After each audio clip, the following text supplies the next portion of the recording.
He stood alone in a world on the edge of collapse, and yet the future of all mankind still depended on his obedience.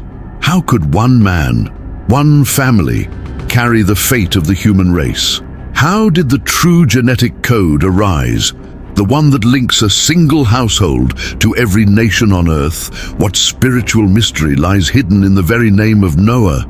In the days when the earth was filled with violence, corruption, and divine silence, one man stood out, different, not for his strength, not for his status, but for something unseen. He found favor in the eyes of God. His name was Noah, an ordinary man in a world that had become anything but ordinary.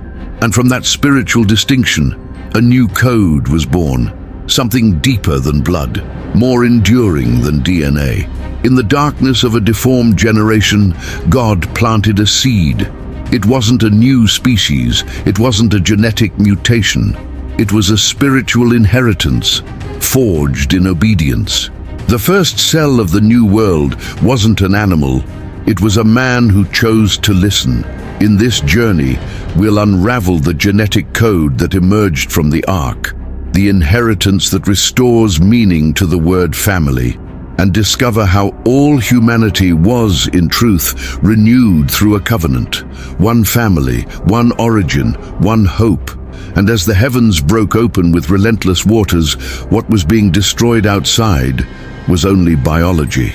Inside the ark, the true human lineage was being rebuilt, a lineage marked by faith. A new beginning isn't born at the end of the world, but in the heart of the one who chooses to obey.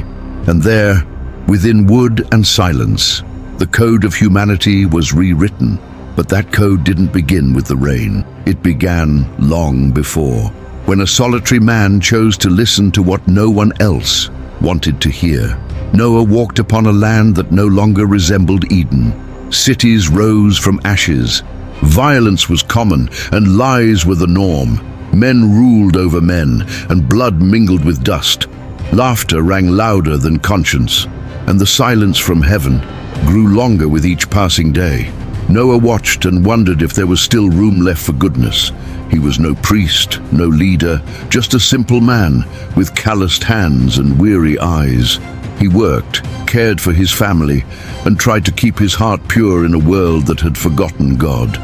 Yet even in his simplicity, he sensed something drawing near. An end, a new beginning, something that would demand more than understanding. It would require faith. At night, he looked to the sky and asked, "Lord, is there still hope?" No answer came, only the sound of the wind, until one early morning, the wind changed its tone, and the silence became a voice. The presence surrounded him without warning. It was no dream, no illusion. It was real. The Creator was calling him by name. And the call came with weight. "The earth is corrupt. It is filled with violence. I will bring an end to all living things. But with you, I will establish my covenant." Noah stood frozen. He felt the ground tremble beneath his feet. For a moment he wanted to refuse. He was only a man. How could he bear the weight of the future? But the voice did not ask for understanding, only for trust. So he knelt and answered. There, between tears and fear, the code of obedience was born. The world anticipated destruction, but God saw reconstruction, and that rebuilding would begin inside a human heart. As it is written in the book of Genesis, chapter 6, verse 8, Noah found grace in the eyes of the Lord. Grace did not make him perfect. It made him available. Faith did not help him understand. It helped him endure. In the days that followed, he lived as one carrying a secret. Every gesture, every breath seemed to carry eternal weight. The neighbors mocked his seriousness. His sons asked why their father lived in silence. But Noah knew, when God speaks, even silence becomes an answer. That was when he understood the true meaning of inheritance. It wasn't what was passed down in wealth, but what was passed on in faith. His obedience would be the legacy that sustained generations. The world left behind traces of corruption. He would leave behind traces of faithfulness. As the sun rose over a people who no longer listened, Noah was preparing his heart for the impossible. Wood, dimensions, divine blueprints. Everything would soon begin. But before the first hammer struck, the true foundation had already been laid. And when he lifted his eyes to the horizon, the sky looked the same. But within him, everything had changed. The story of the new world had begun. The rain had not yet fallen, but the future was already taking root. Noah did not know that his solitary answer would become the bridge between the past and what was to come, the living inheritance of all mankind. And as the wind swept over the weary earth, the invisible covenant began to take shape, and the genetic code of life quietly began to rewrite itself. And then the silence became sound. Faith turned into wood striking wood. The ark was beginning to take form. The sound of wood struck by hammer blows became like a prayer. Each hit echoed through the valleys, carried by the dry wind. Noah didn't just see planks of wood, he saw destiny. The ark was not a human project, it was the invisible map of a promise. His sons took turns under the sun. Without complaint, they cut, measured, tied ropes. Their hands burned, but their hearts burned more. There was something in them that words couldn't explain, a sense that they were building not just shelter, but history. The world mocked, faith built. From nearby cities, people watched that wooden giant rising and burst into laughter. "Madness," they said. "Rain? What rain?" But Noah did not answer, because those who understand purpose don't need to prove anything. He simply kept going, step by step, obeying what heaven had designed. At night, the scent of resin lingered in the air. Fire flickered around the family. Noah looked upon the work and felt the weight of the unseen. Deep within, he knew this was more than survival. It was a sacred womb, preserving the lineage of life. One morning, the first sign didn't come from the sky, but from the ground. Fresh footprints covered the plain. Two deer, side by side, stood watching the ark. Behind them, birds began to land. Serpents slithered in silence.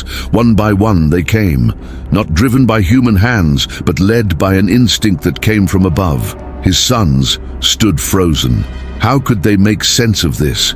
It was as if all creation still remembered its creator. Every animal seemed to hear the same voice that had called Noah, a silent symphony of obedience.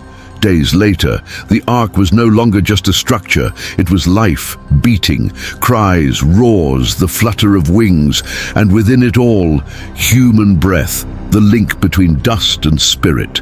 Noah ran his hand along the wood and understood that this construction represented trust in its purest form. When God gave the command, he didn't offer guarantees, only instructions. Now standing before the completed ark, Noah realized that the impossible had been fulfilled. The sky began to change. Thick clouds gathered and the air tasted metallic. Silence turned to sound. Each distant thunderclap was a reminder. The time of the promise had come. Still, he was not afraid, because what needed to be saved was already inside. Not just bodies, but purpose. The lineage of faith, the continuity of obedience, the image of the Creator reflected in his creatures. And if the world outside had forgotten, inside that ark, the Eternal was still breathing. Noah gathered his family, shut the door as he was commanded, and the first drop fell. One, then another. The earth sighed, the heavens opened. The roar of the waters was God's signature written over human obedience. And if you feel that your story carries something the world cannot understand, remain, because there are purposes that only bloom when the whole world falls silent. The rain would stop one day, but the faith that upheld it never would. And when the final thunder faded, the ark came to rest upon the mountains, and a new breath began to rise. The rain stopped, first like a whisper, then like a silence so complete it swallowed everything. The earth seemed to wait, motionless, like someone unsure whether they had survived or not. Inside the ark, everything was still.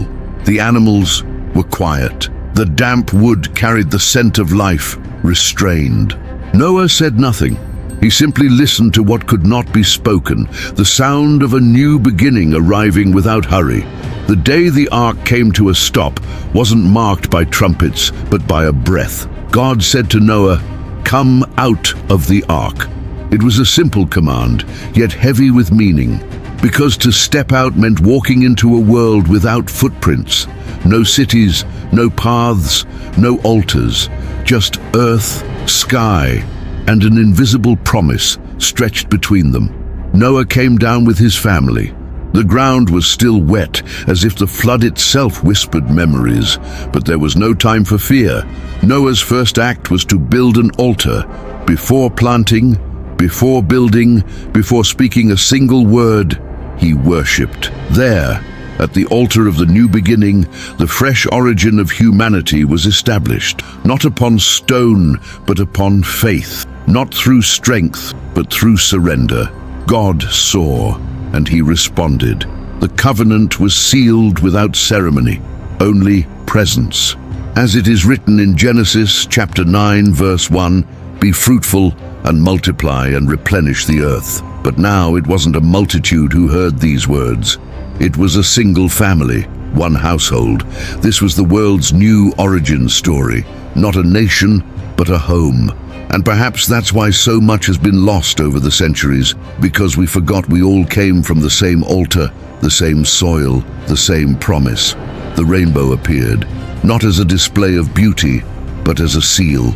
A reminder that the Creator had made a covenant with what He Himself had rebuilt. A covenant not with kings, but with children. And what once had been mere survival now became continuity. Noah looked at his sons and knew they were the carriers of the new world. They bore more than resemblance in face or blood. They carried the origin of something the world had yet to understand, a legacy woven from faith, obedience, and destiny. The identity of humanity would not begin with the names of nations, but with the names that stepped off the ark. Every generation that followed would inherit this genetic mystery, not physical, but spiritual, a lineage marked by choices, by memory, by worship. The new earth didn't need kings, it needed remembrance, and that is why God didn't choose empires. He chose a family, because only a family preserves what must never be forgotten. Noah's altar was not just the end of the flood. It was the beginning of a journey of identity, and when the nations began to rise, the genetic code of humanity was no longer merely biological, it was spiritual. The earth began to multiply in sounds and colors. Seeds sprouted with ease, rivers carved out new paths, and the days passed with a calm the old world had never known. Life had begun again, not just through landscapes, but through people. Noah's family was growing, sons, grandsons, great-grandchildren. Stories were born around campfires. The first cities rose from tents, and from those tents came the nations. Each group set off in its own direction. Some toward fertile valleys, others to the mountains. Some chose the warmth of the plains, others the shelter of the forests. Diversity began to take shape, but there was one essential detail that time would try to erase. They all came from the same place. Shem, Ham, and Japheth didn't just give rise to children. They gave rise to cultures, tribes, languages, customs, and over time these differences, in which were meant to reflect divine creativity, became reasons for division. Languages drifted apart, paths were broken, the sound of unity was replaced by the noise of conflict. But heaven never forgot that it all began with one family. Humanity has, ever since, tried to remember what it lost. It searches through flags, wars, and power for something it already had at the beginning: belonging.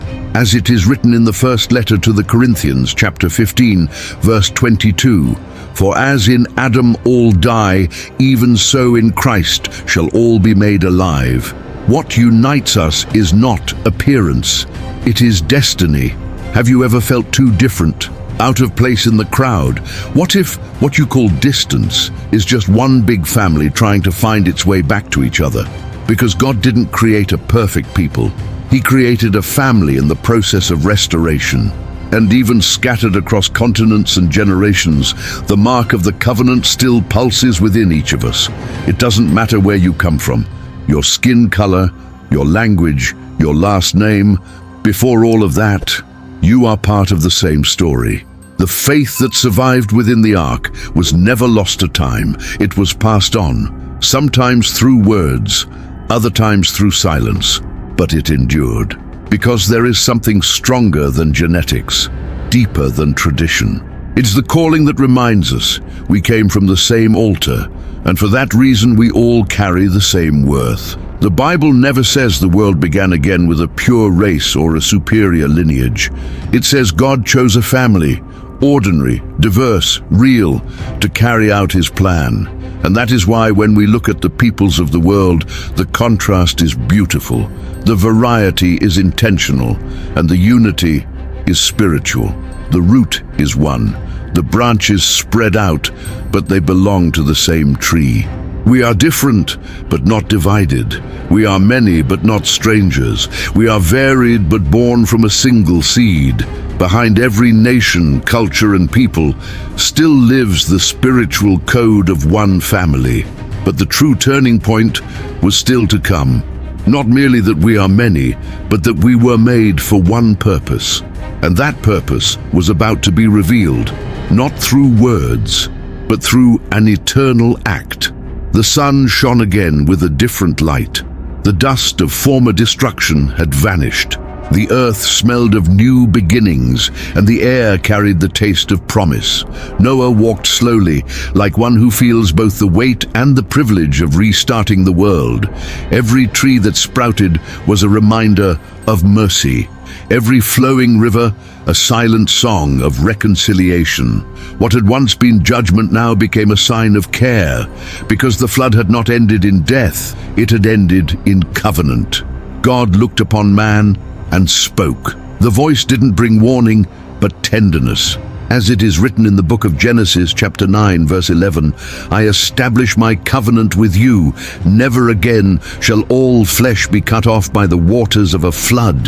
Those words felt like breath itself, not a distant decree, but the sound of a divine heart promising eternal faithfulness. Noah lifted his eyes and saw the bow in the sky. No artist could ever paint something so full of meaning. Every color seemed alive. It was as if God himself were writing in the heavens, I remember. The covenant was not only between God and Noah, it was between God and all living things. A universal pact stitched together by grace. A spiritual code to ensure that life would no longer be erased, but upheld. From that moment on, every sunrise became a reminder, every raindrop a confirmation. All of creation now lived under the same seal, the remembrance of divine care. But the true mystery is that this covenant didn't remain in the past. It passed through generations, crossed oceans, outlived empires, because it wasn't written in stone, it was written in purpose. And somehow, that purpose has reached you. The same God who sealed the sky with colors still seals hearts with promises.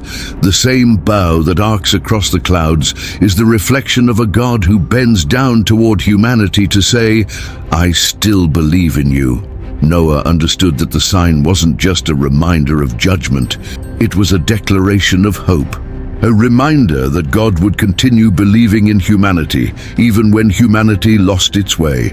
And that's why even now, every time the rain fades and light dances through the clouds, the sky seems to echo that ancient covenant song, I am still here. The genetic code of faith has been revealed, not in laboratories, but in actions. Every time someone chooses to trust, the code comes alive.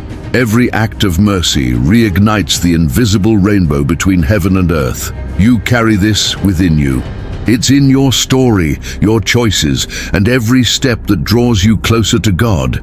It doesn't matter your name, culture, or time in history. The covenant is still written in you. God didn't make a pact with the perfect. He made it with survivors. People who, like Noah, choose to obey even when they don't understand. The rainbow is not just a memory, it's an invitation. a call for you to live as an active part of this covenant. Because when you forgive, rebuild, or love without reason, the code awakens, and once again the world is renewed. And now, as the winds of history keep blowing, the generational code that began in the Ark has found its voice, and you are invited to write the next chapter. The Ark is now behind us, but what it carried still lives on. Noah's story is not about a boat. It's about a new beginning, a beginning that didn't end when the rain stopped. It ends with you. Because what God sealed as a covenant has made it all the way here. It has reached you. What does that mean? It means you are not a coincidence. No matter your background, your story, or the mistakes along the way, you carry within you something that began back there, at that altar, when Noah offered his gratitude through sacrifice. That altar birthed a legacy, a spiritual lineage that isn't based on blood, but on faith. A code that isn't measured by DNA, but by decision. And now, it's your turn to decide. You can look at all this as just a beautiful story and move on. Or you can realize that this story is yours, because God is still writing, but He only writes with those willing to live as part of the covenant. That covenant is more than protection. It's a mission, it's belonging, it's living with the awareness that your life impacts generations. It's not about being perfect or having it all figured out. It's about remaining, about obeying, about continuing. Do you feel like you carry something the world hasn't recognized yet? Do you feel like you were born for something greater, but still don't know what it is? Maybe this is it. Maybe you are part of the answer. Maybe your faithfulness today is the ark that will protect your families tomorrow. You don't need to be famous or a theologian or a preacher. You just need to understand. You are continuity. You are the bridge between the promise that began with Noah and what God still wants to do on earth. That is your inheritance. You belong to a lineage that survived the chaos. Your origin is spiritual, not institutional. Your identity is family, not performance. And you live under a covenant that was never broken, only forgotten by many. But you can choose to remember. So I invite you, sincerely, if this story spoke to you, subscribe to the channel now. Here we bring back what time tried to erase, the truth that we are still part of something greater. Your like does more than support the channel. It helps this message reach other lives, just as it reached yours. Comment below, which part of this story revealed something about yourself? And share this video with someone who needs to remember that they are not alone, that there is still purpose, that the lineage of faith is still alive. You are not the end of the line. You are the next chapter. Much love to you. May God bless you abundantly, and I'll see you in the next video.